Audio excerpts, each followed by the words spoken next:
Desde Panamá hasta México. Sígale el pulso a la información mesoamericana desde la visión de los movimientos sociales. Informativo Voces Nuestras, una producción de la Asociación Voces Nuestras. Hola, muchísimas gracias por abrirnos un espacio en su día. Les saluda Génesis R. Cruz y le doy la bienvenida al informativo mesoamericano Voces Nuestras, en esta su emisión número 923. Durante la última semana, nuestra región volvió a recordarnos que Mesoamérica está llena de desafíos, pero también de comunidades que resisten, se organizan y que siguen alzando su voz frente a las injusticias. En este espacio nos proponemos mirar más allá de los titulares. Queremos acercarle a usted las historias que nacen de los territorios, esas luchas por los derechos humanos, la defensa de la democracia, la memoria, los bienes comunes y la vida en dignidad de nuestros pueblos. Este informativo es posible gracias al trabajo de una red de corresponsales en Mesoamérica y además a muchísimas radios aliadas y medios de comunicación aliados que nos comparten estas historias, y también a usted y a todas las personas que creen en una comunicación comunitaria, feminista y comprometida con el bien común. Comencemos con esta edición. Estos son los titulares del informativo mesoamericano Voces Nuestras. Presentarán memorial virtual de víctimas de genocidio en Guatemala. En Nicaragua, personas exiliadas políticas piden a España excluir al régimen de Ortega y Murillo de la Cumbre Iberoamericana. En Costa Rica, el bordado se convierte en un espacio para tejer comunidad, memoria y autocuidados feministas. En Panamá, organizaciones ambientales alertan sobre posibles impactos por el traslado de privados de libertad a la isla Coiba, Patrimonio Mundial de la UNESCO. En Guatemala, Filgua 2026 celebra la memoria, la cultura y las letras, con un homenaje a Rigoberta Menchú.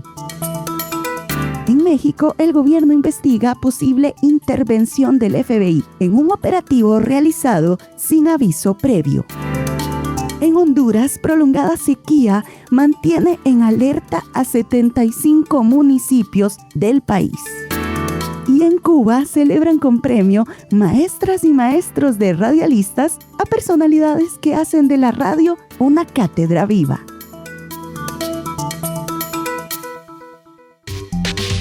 Noticias con identidad mesoamericana.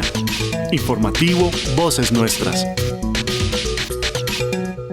Gloria Ondina Morales Alvarado, de Radio La Voz de Colomba, desde Quetzaltenango de Guatemala, porque la pasión por la radio también es una bonita manera de poder comunicarse con los demás y de seguir incidiendo también por una mejor sociedad. Voces Nuestras, Centro de Comunicación Educativa. Seguimos las voces nuestras. En Guatemala, Susane Broyer, coordinadora regional de Agiamondo, y Neri Rodenas, director ejecutivo de la Oficina de Derechos Humanos del Arzobispado de Guatemala, ODAG, en el marco de la Feria Internacional del Libro en Guatemala, Filgua, realizarán un conversatorio en el stand Alemania sobre Floreceremos, el memorial virtual de víctimas de genocidio en Guatemala, y el libro Víctimas de Genocidio. En dicha presentación participarán personal de la Asociación para la Justicia y Reconciliación, así como investigadores de la ODAG. La presentación será el próximo sábado 11 de julio, al mediodía, en Fórum Majadas. Puede consultar las redes sociales de Agiamondo, ODAG y Filgua. Quienes han conocido el memorial nos han compartido sus impresiones sobre la calidad y la importancia que tiene dicho instrumento para no olvidar y para revalorizar la palabra, para conocer la historia, para que sirva a estudiantes, a personas, a investigadoras y primordialmente para que víctimas y sobrevivientes tengan un lugar para honrar a sus seres queridos. La nota con el corresponsal Herbert Reyes. Para dignificar juntas y juntos la memoria de las víctimas. Sí, mi nombre es Adilia de las Mercedes, soy docente y jurista especializada en Derechos Humanos del despacho Demos, Estudio Legal de Derechos Humanos. Me parece que el memorial es una enorme contribución contra el olvido y además me parece que es una enorme contribución que respeta el mandato de Naciones Unidas de intentar en todo momento evitar las tesis negacionistas y las tesis revisionistas de las graves vulneraciones de derechos humanos. Me parece que es una enorme contribución para nunca falsificar el pasado, porque el olvido es la falsificación del pasado. Soy Eduardo Nachman, hijo de Gregorio Nachman, un militante de la cultura detenido y desaparecido en 1976 durante la dictadura cívico-militar y eclesiástica de Argentina. Y estoy acá en Guatemala sorprendido de ver el memorial Genocidio Guatemala. Sorprendido por la cantidad y por la calidad de los testimonios que hay, y lo veré con más detenimiento. Recientemente se incorporó la ventana Buscador de Víctimas, una herramienta fundamental que permite acceder a información sobre personas desaparecidas o asesinadas durante el conflicto armado. Utilizarlo es muy sencillo. En buscador.memorial-genocidio-guatemala.org puede ingresar el nombre o apellido de la persona buscada. También puedes aplicar filtros como edad, género, lugar de nacimiento, sitio de detención o desaparición, fecha del hecho, profesión o población de pertenencia. Cada búsqueda devuelve detalles como el nombre completo, el lugar de origen y cuándo es posible, las circunstancias del crimen. Este buscador es un instrumento de memoria activa, de reparación simbólica y de justicia histórica. Recordar no es reabrir las heridas, sino es evitar que vuelva a suceder. Cada nombre encontrado es un acto de justicia y cada historia reescrita es una semilla de esperanza. En un país donde el silencio perduró durante mucho tiempo, Floreceremos invita a decir: aquí estuvieron y aquí sigue viva la memoria colectiva.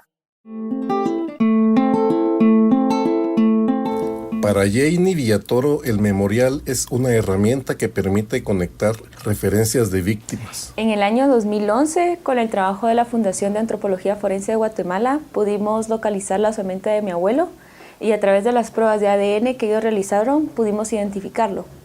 El Memorial Virtual de las Víctimas del Genocidio busca ser un instrumento que permite identificar a partir de referencias compartidas los nombres de los desaparecidos y desaparecidas durante la guerra interna en Guatemala.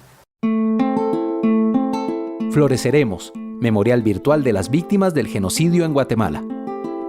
Invitamos a sobrevivientes y familiares de víctimas, así como organizaciones que deseen compartir sus historias y fotografías, a escribirnos al correo electrónico memorialgenocidio.guatemala@gmail.com. Conocer estas vivencias y la significación del genocidio en Guatemala nos acompañará a sanar el dolor de las heridas. Para más información, consulta la página memorial-genocidio-guatemala.org.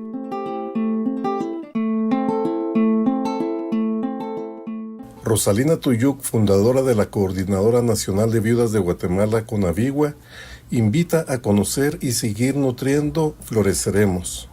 Quiero invitar a todas las personas, a las familias, a las comunidades, a que aporte con su testimonio, aporte también con su vivencia que sufrió durante el conflicto armado interno y sobre todo a los sobrevivientes del genocidio.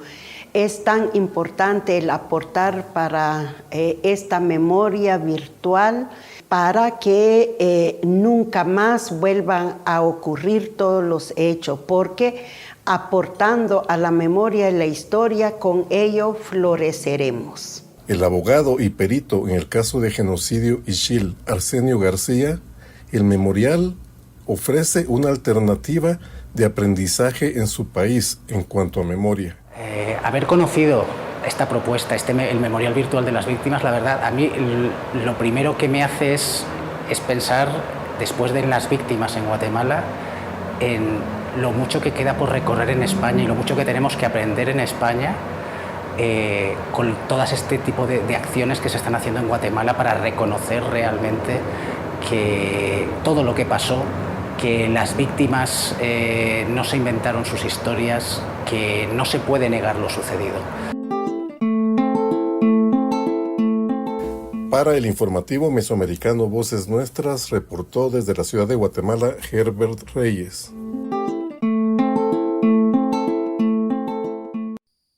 En Nicaragua. Grupos opositores y personas nicaragüenses exiliadas en España solicitaron al gobierno español no invitar al régimen dictatorial de Daniel Ortega y Rosario Murillo a la próxima cumbre iberoamericana, prevista para noviembre en ese país europeo. La petición fue presentada mediante una carta dirigida a la Cancillería española.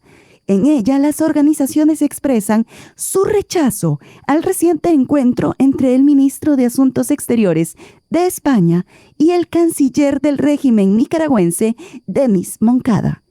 Luis Blandón, integrante del movimiento opositor Unamos y exiliado en España, aseguró que la comunidad nicaragüense considera que ese acercamiento enviaría un mensaje contradictorio, ya que el gobierno español ha mantenido una postura crítica frente a las acciones del régimen y ha brindado protección a personas nicaragüenses desterradas y exiliadas.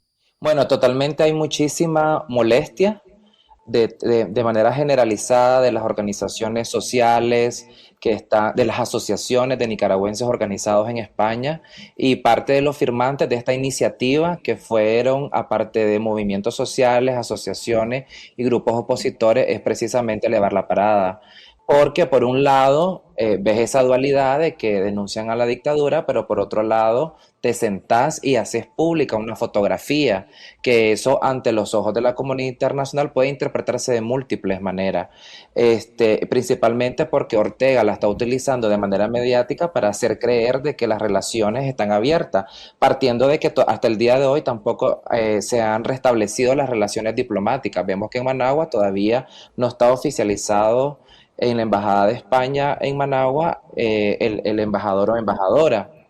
Entonces, igualmente, esto nos preocupa porque viene a poner en relieve la situación de que hay un poco de incongruencia. Yo estoy seguro, sí, de que va a haber un cabildeo fuerte, va a haber organización de los nicaragüenses, exigiendo primero que no se invite a la cumbre iberoamericana y que el gobierno español retome su coherencia, pues, porque he de reconocer también de que el gobierno español en muchísimas cosas de estos años ha tenido posturas políticas claras. Lo hemos visto sus acciones en el Parlamento Europeo, hemos visto cómo desde la Internacional Socialista Pedro Sánchez expulsó a Daniel Ortega, hemos visto cuando se dio la fase de los desterrados, de la expulsión de los presos políticos ofreciendo nacionalidades.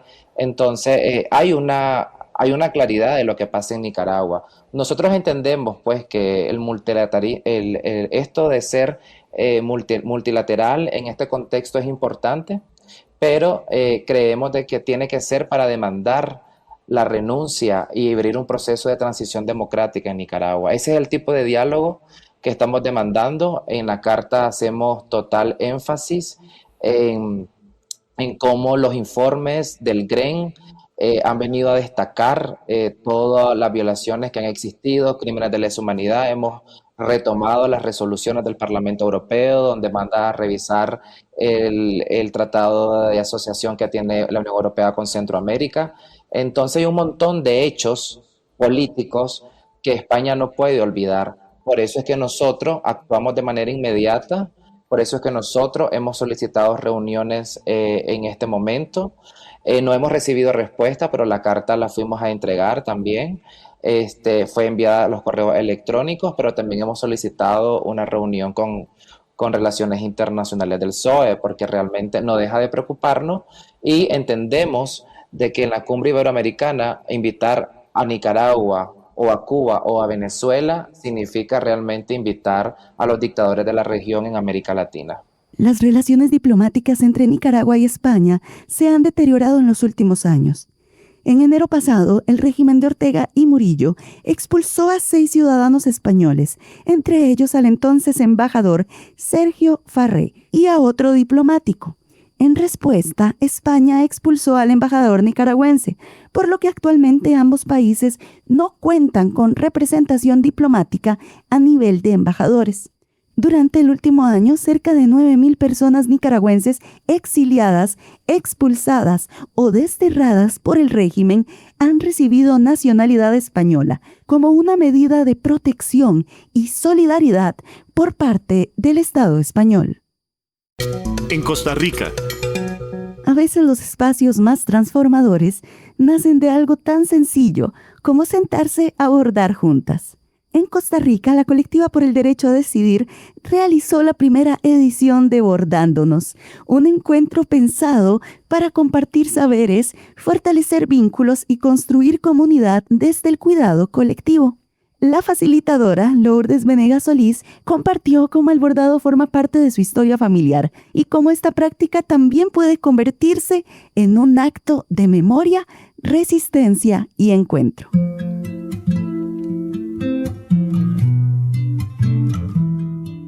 Estamos en Chepe, en Café Cracovia. La Colectiva por el Derecho a Decidir decidió abrir un espacio para abordar en colectivo con mujeres de la comunidad. Hemos recibido a varias de las chicas súper interesadas en poder exponer e expresar a través de sus prendas, de sus rocas, ideas, sentires y así. Soy artista de la danza, pero he vuelto en estos años más bien a trabajar hacia los hilos. Entonces mi danza se ha vuelto un proceso de hilos y agujas. Soy bordadora en realidad de familia, de herencia. Mi mamá me enseñó y mi mamá aprendió de su mamá. Escuchamos constantemente estos discursos tan violentos que nos atraviesan el cuerpo.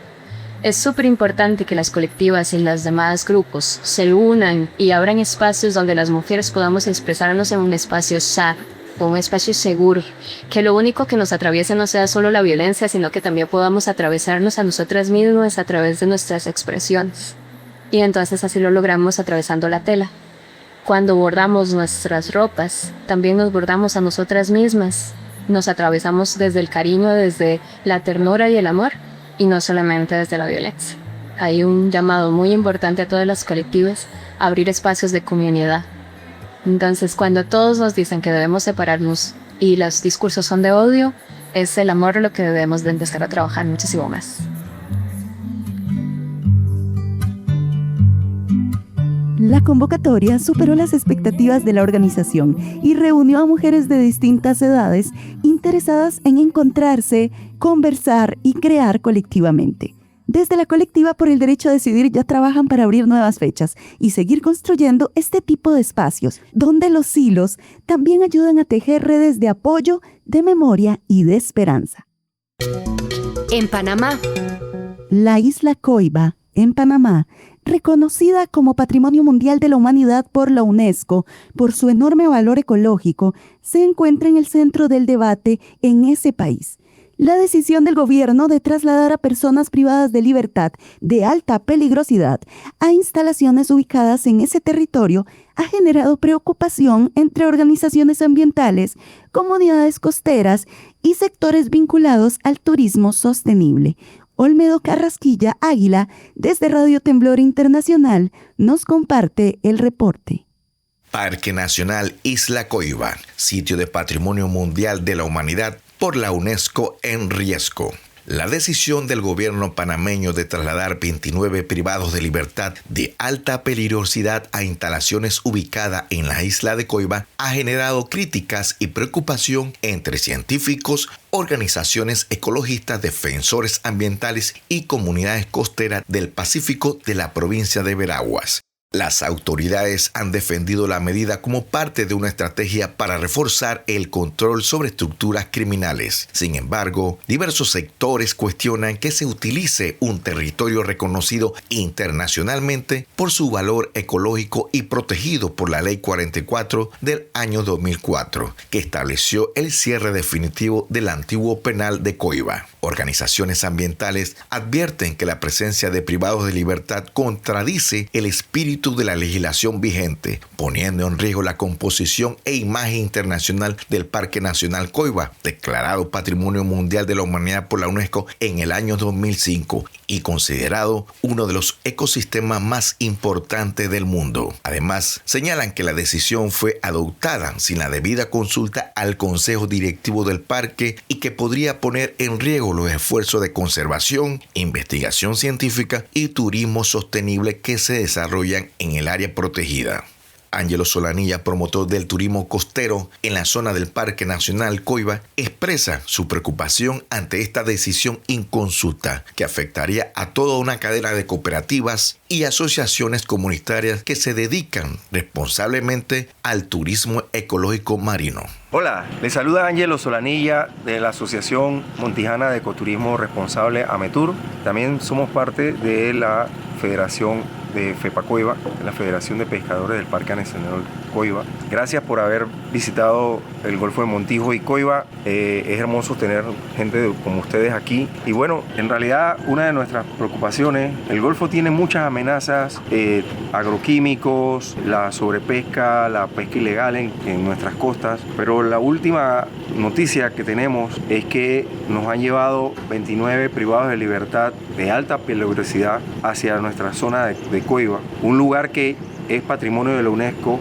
y aparte es un área protegida que fue creado con una ley, y en esa ley establece claramente que solamente es para uso de investigación, conservación y para turismo ecológico. Entonces nos preocupa que ahora se quieran regresar a las actividades para lo que el parque ya no está creado. Y hoy, por ejemplo, tuvimos una conversación con algunos turistas que venían de España y ellos ya sabían sobre la noticia que habían unos privados de libertad en Coiba y nos estuvieron cuestionando sobre eso, y la verdad que nos cuesta mucho dar una excusa creíble sobre lo que está pasando sin que ellos queden con una preocupación. Nuestra preocupación queda al final en nuestro bolsillo, porque cuando hay inseguridad en una zona, en un destino, lo que empieza a pasar es que hay cancelaciones, y las cancelaciones afectan la economía local nuestra y los ingresos de todas las familias que dependemos tanto del turismo como de actividades comunitarias. Entonces pedimos por favor a las autoridades que nos ayuden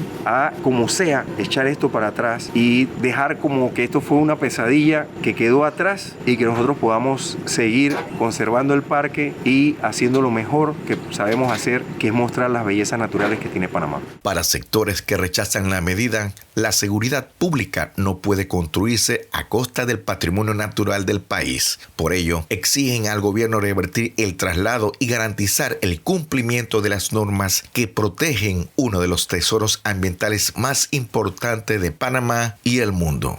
Desde Panamá, soy Olmedo Carrasquilla Águila de Radio Temblor Internacional para el informativo Voces Nuestras. Aquí se escuchan las voces de las mujeres y hombres que construyen Mesoamérica día a día. Informativo Voces Nuestras. Lista de cotejo para la gestión de la protesta pacífica. Los estados respetarán y garantizarán todos los derechos de las personas que participen en reuniones, manifestaciones y protestas pacíficas. La obligación de garantizar los derechos humanos y el derecho a la reunión pacífica requiere que los estados protejan y hagan efectivo este derecho. Los estados deben respetar y garantizar el derecho a la protesta pacífica sin discriminación por motivos prohibidos como la raza, el color, el sexo, el idioma, la religión, la opinión política o de cualquier otra índole, el origen nacional o social, la posición económica, el nacimiento o cualquier otra condición. Todas las leyes que tienen que ver con la gestión de las reuniones se redactarán de manera que no den lugar a ambigüedades, sean coherentes entre sí y conforme a las normas internacionales de derechos humanos. Donde hay ambigüedad en la redacción de las leyes que tienen que ver con la gestión de las reuniones, las disposiciones relevantes se interpretarán a favor de quienes desean ejercer su derecho a la libertad de reunión pacífica. Los estados deberían proporcionar el apoyo necesario a las autoridades encargadas de gestionar las manifestaciones y someterlas a un control suficiente en todos los niveles del gobierno. Ello comprende una capacitación suficiente y los recursos financieros y humanos necesarios.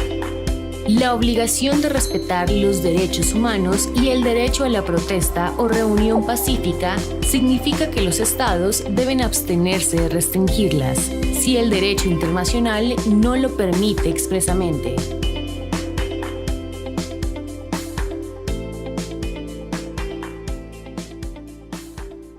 En Guatemala. Con libros, memoria histórica y cultura, inició en Guatemala la 23ª edición de la Feria Internacional del Libro Filgua 2026.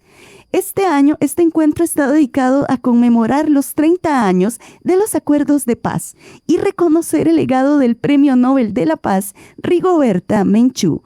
Nos informa Marco Hernández desde la Federación Guatemalteca de Escuelas Radiofónicas, FEGER. La Feria Internacional del Libro en Guatemala, Filgua, es organizada por la Asociación Gremial de Editores de Guatemala. Su inauguración oficial se llevó a cabo el 7 de julio del 2026. La Filgua nació hace 26 años. Surgió como parte de una iniciativa impulsada por el Centro Regional para el Fomento del Libro y la Lectura en América Latina. El proyecto promovía grandes ferias de libro en Centroamérica, pero hoy en día solo permanecen las ferias de Panamá, Costa Rica y Guatemala.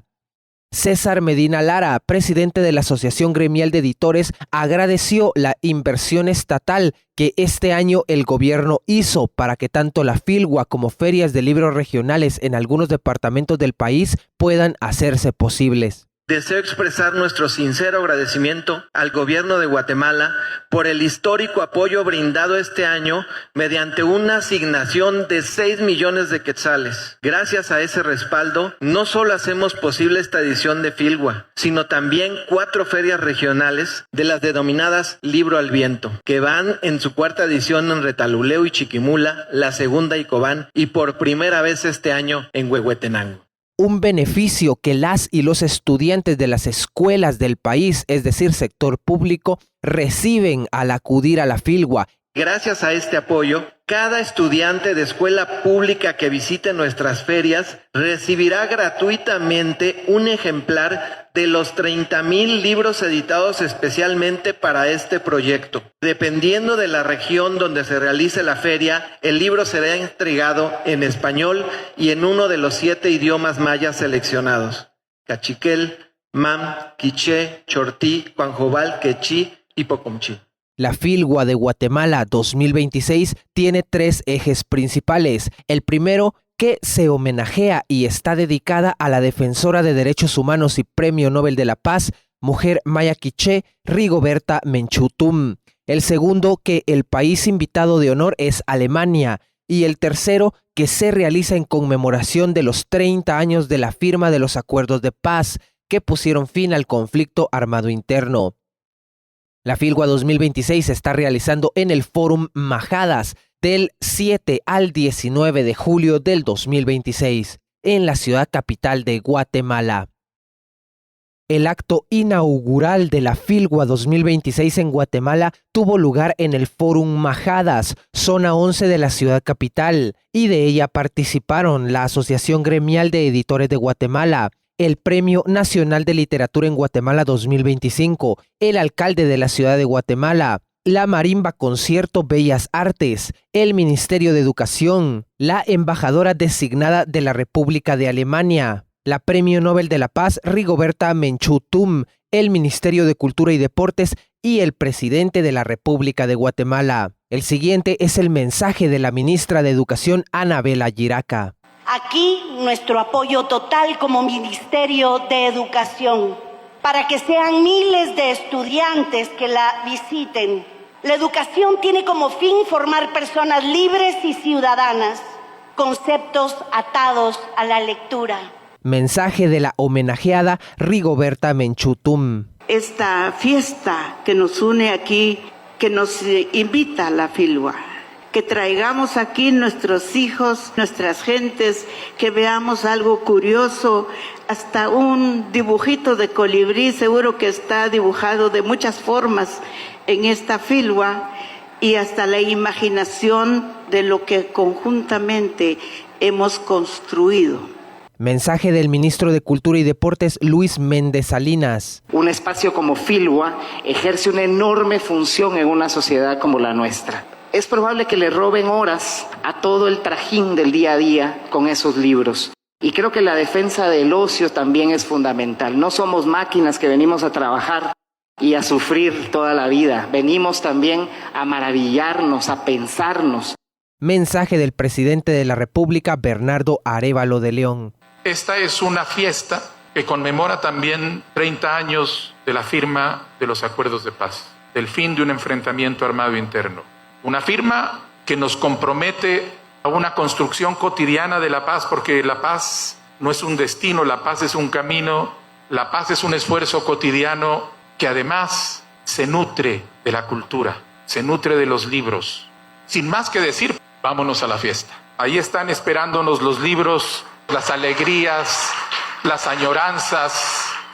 Marco Hernández informando desde los territorios. En México. En México, el gobierno federal investiga la posible participación de agentes del Buró Federal de Investigaciones de los Estados Unidos, el FBI, en un operativo realizado en territorio mexicano sin haber informado previamente a las autoridades nacionales. El caso abre un nuevo debate sobre las implicaciones y los límites de la actuación de agencias extranjeras dentro del territorio mexicano. Desde Radio Guayacocotla nos informan.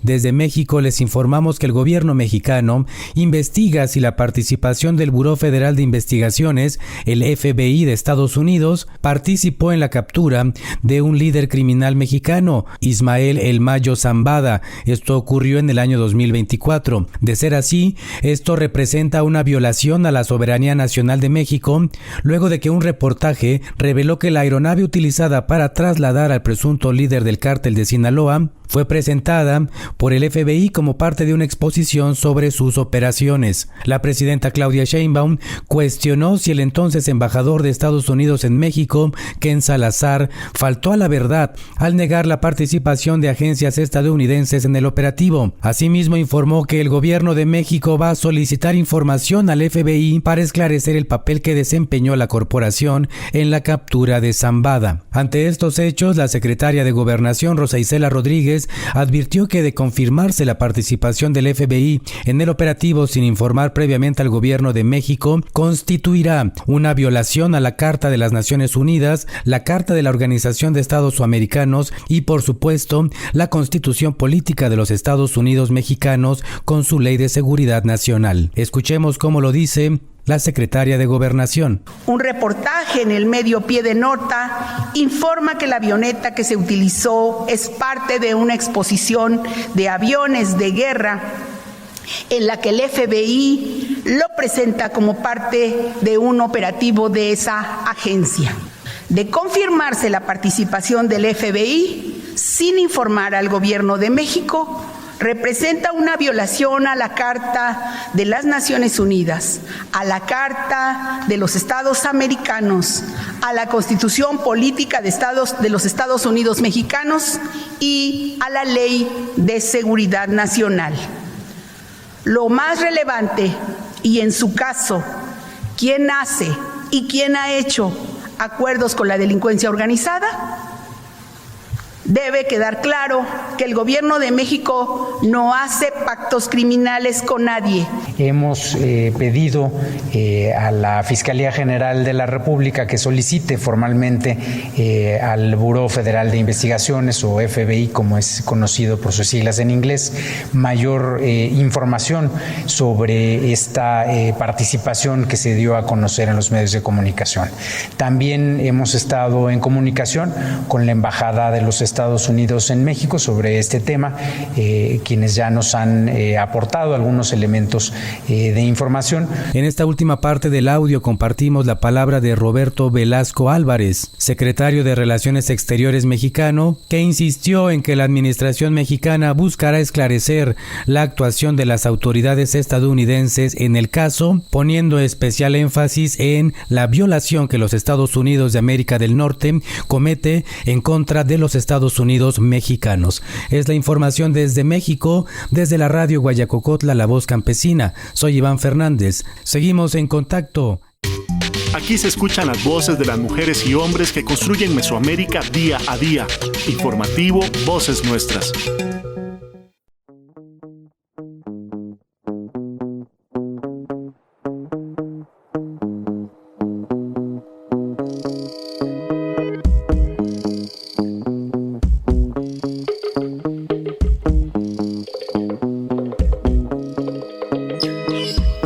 Un modelo educativo que me enseñe a pensar, a crear, cuestionar, materializar, ser la magia de escuchar.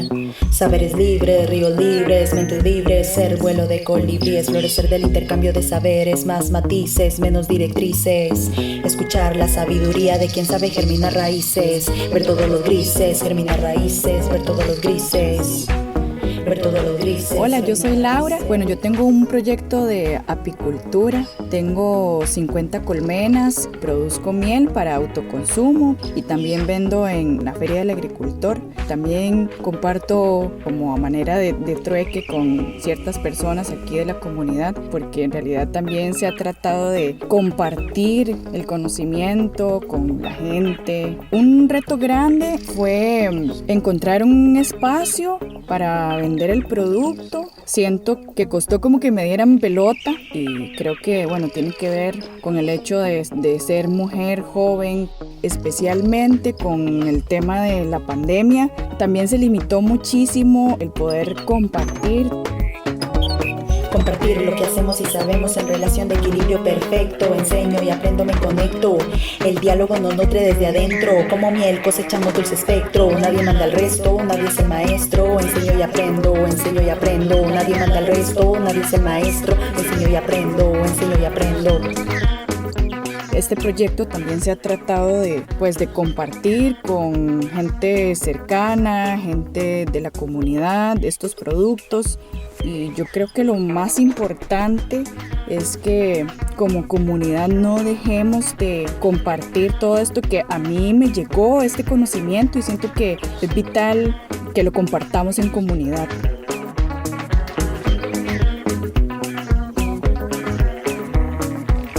Las culturas liberadoras impulsan el crecimiento de las personas en todos sus aspectos. Nos invitan a pensar, a escuchar, a aprender y dialogar. La economía social solidaria es educación para la libertad. Yo aprendo de usted y usted aprende de mí. Un mensaje de la Mesa de Economías e Intercambios Solidarios, la Asociación Voces Nuestras y esta emisora. En Honduras. La escasez de lluvias mantiene en alerta a decenas de comunidades hondureñas. 75 municipios permanecen bajo alerta amarilla por una sequía prolongada que ya genera impactos en la agricultura y preocupa por el abastecimiento del agua potable a las comunidades. Los pronósticos no son nada alentadores y las condiciones son cada vez más complejas, lo que hace urgentes acciones interinstitucionales para atender a las personas afectadas. Vamos a conocer más con nuestro compañero Pablo Martínez desde Radio Progreso en Honduras. 75 municipios de Honduras permanecen bajo alerta amarilla producto de la falta de lluvia durante los meses que van del año. La situación se podría acentuar mucho más debido a los pronósticos climáticos, los cuales no son alentadores. Las precipitaciones no solo serán escasas, sino que en algunos lugares no llegarán, informa Víctor Ortega, pronosticador de Senao de Copeco. Ejemplo, emitir alerta verde para 75 municipios del corredor seco aquí en nuestro territorio nacional. Esto debido a que teníamos proyectado una sequía meteorológica y que en estos municipios podría llegar a ser severa. También tener en cuenta que tenemos varios municipios más también bajo una vigilancia que podrían también entrar en alerta durante los próximos días. Muy importante que durante el mes de junio tuvimos ese déficit de precipitación muy marcado. En algunos lugares del corredor seco llegó inclusive a tener un déficit de precipitaciones por debajo del 60%, y eso viene a generar o a tener una repercusión bastante notable en varios sectores, principalmente el agrícola. Para los municipios incluidos en la alerta, las condiciones han sido complejas. La sequía ha impactado principalmente en aquellos que son productivos, agrícolas y ganaderos, por lo que es necesaria la habilitación y gestión de fondos para alimentos y equipo, entre otros recursos. Las acciones deben ser interinstitucionales, señala el alcalde Julio Avilés de Santa Lucía. Escasez de lluvias, el hecho de que el agua no está llegando, pues entonces ha afectado las cosechas, ha afectado la agricultura, y eso tiene que ver pues con que muchas familias no tendrán ese alimento, y de esa forma pues tenemos que llegar nosotros con asistencia humanitaria en cuanto a alimento, pero no solamente el alimento, tiene que ver también con el agua para poder consumir, también tiene que ver con medicamentos, también tiene que ver con herramientas para poder trabajar. El Distrito Central vive un contexto complejo, principalmente por el bajo nivel de los embalses que abastecen de agua potable, los cuales, según han informado desde la UMAPS, están por debajo del 40%. Esta situación provoca racionamientos cada vez más prolongados, explica Oscar Mencía, director de preparación y respuesta de Copeco. Acuerde que está en un tema de vigilancia, ¿verdad? Estamos en una vigilancia, recordar que también estamos pendientes de lo que son las represas a nivel de cada una de las instituciones, pero también lo importante es que a través del SANA, de la UMAP, de los municipios, vamos a poder ver cuál es el comportamiento que tenemos de agua, porque dentro del tema también de la mesa tenemos seguridad alimentaria, tenemos agua y saneamiento, para ver cómo cada uno de los municipios tiene ese comportamiento. No solo el Distrito Central tiene problema de agua para la población, tenemos que saber que muchos municipios también cuentan con ese problema. Las proyecciones climáticas advierten que lo peor de la sequía podría estar por venir. Mientras los racionamientos se agudizan en la capital, el sector productivo nacional se mantiene a la expectativa de las acciones conjuntas que ejecutarán las autoridades para hacerle frente a esta emergencia. Para Zona Informativa, Pablo Martínez. Nos unen nuestros territorios, nuestras historias, nuestras culturas. Informativo Mesoamericano, Voces Nuestras. Año tras año, hemos levantado la voz por quienes sobrevivimos. Nos hemos acompañado en esta lucha. Año tras año hemos desafiado el silencio, cambiado estructuras y empujado sistemas que nunca fueron pensados para nosotros. Desde Bolivia, Perú, Brasil, Paraguay, Uruguay, Ecuador, Colombia, Argentina, Venezuela, Costa Rica, Honduras, México, Guatemala, Haití, República Dominicana, El Salvador, Chile y Estados Unidos. 18 países donde la esperanza ha echado raíces. Más de 600,000 personas han decidido alzar la voz por niñas, niños y adolescentes sobrevivientes de violencia sexual. El 9 de agosto es memoria, es lucha y es transformación colectiva. Y este año cumplimos 20 años. 20 años levantando la voz contra la violencia sexual. 20 años impulsando cambios reales en leyes, políticas y sistemas de justicia. 20 años abriendo camino para una respuesta más digna para quienes sobrevivimos. Hoy abrimos la convocatoria para que organizaciones de toda la región se sumen a esta campaña. Cuando las y los sobrevivientes nos organizamos, el silencio deja de ser una opción y los sistemas empiezan a cambiar. Postula ahora. Sé parte del movimiento. En Latinoamérica. La radio también se construye desde la enseñanza, la experiencia y el compromiso de quienes forman a las nuevas generaciones. En Cuba, diversas personalidades de la radiodifusión recibieron el reconocimiento Maestras y Maestros Radialistas, un homenaje a la trayectoria y a la vocación pedagógica de quienes han contribuido para mantener viva la radio cubana y seguir formando a las nuevas generaciones de profesionales. Nos informa Lisette Márquez de Prensa Latina Televisión. En el aula magna de la Universidad de La Habana, donde el comandante en jefe Fidel Castro convocó tantas veces a los intelectuales y al pueblo, tuvo lugar el homenaje a quienes hacen de la radio una trinchera de cultura y compromiso. La Comisión de Condecoraciones decidió entregar el Premio Maestro de Radialistas 2025 a 8 figuras de extraordinaria trayectoria en La Habana y otros 5 de diferentes provincias del país. La doctora Miriam Nicado García, primera mujer en ocupar la rectoría de la Universidad de La Habana, reconocida por su dedicación a la enseñanza y su servicio excepcional al desarrollo de la ciencia. La heroína del trabajo, Esther María Lao Ochoa, quien fuera directora de la Escuela Especial Solidaridad con Panamá y dedicara años a la educación de niños en situación de discapacidad. Rosa María Pérez Gutiérrez, presidenta de la Asociación Cubana de Comunicadores Sociales, por su labor de formación y capacitación en comunicación a entidades y organismos del país. Alina Sánchez del Collado, de Radio Reloj, referente en la redacción de crónicas y artículos en la intranet de la emblemática emisora y con una destacada trayectoria en la radio.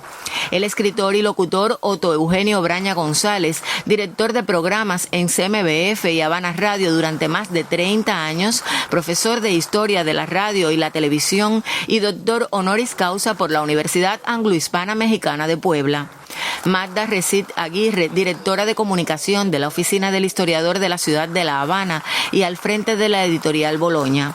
Y Milagros Muñoz Padilla, con 40 años de labor ininterrumpida en la emisora CMBF, directora de programas y acreedora de más de 20 premios en festivales nacionales de la radio. Es un honor también que esta condición nos sea dada a quienes lo único que hemos hecho es trabajar con amor, con pasión, por lo que queremos y nos gusta hacer.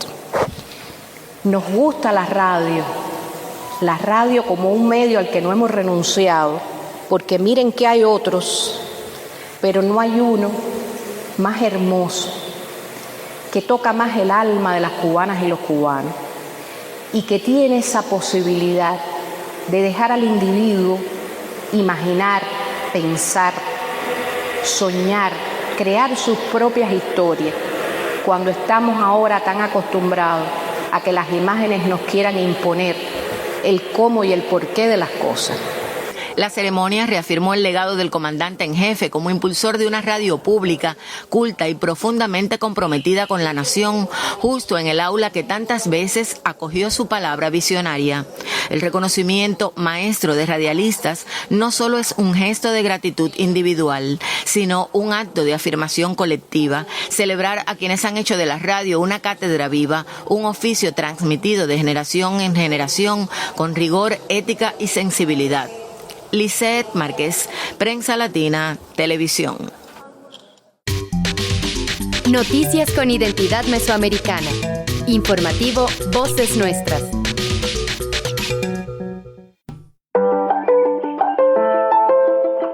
Hola, mi nombre es Nancy López, soy ginecóloga y hoy les quiero comentar sobre la anticoncepción de emergencia en Costa Rica. Este es un método anticonceptivo que está disponible tanto en farmacias privadas como en los servicios de salud pública. Este método es menos efectivo que otros métodos de anticoncepción de uso regular. Sin embargo, es una buena oportunidad para prevenir el embarazo hasta 3 días después de la relación sexual sin protección, hasta máximo 5 días. A nivel de la Seguridad Social existe todo un protocolo para su atención y prescripción. Únicamente con presentarse a una consulta médica formal y solicitar el método debería ser suficiente para poder acceder al mismo. Prevención sin prejuicios. Un mensaje de la Colectiva por el Derecho a Decidir. Nos unen nuestros territorios, nuestras historias, nuestras culturas. Informativo Mesoamericano, Voces Nuestras. Hasta aquí el Informativo Mesoamericano, Voces Nuestras. Muchísimas gracias por acompañarnos una semana más y por ser parte de esta red que cruza fronteras para compartir y expandir las voces de nuestra región. Le habló Génesis R. Cruz. Nos escuchamos en la próxima emisión. Hasta pronto.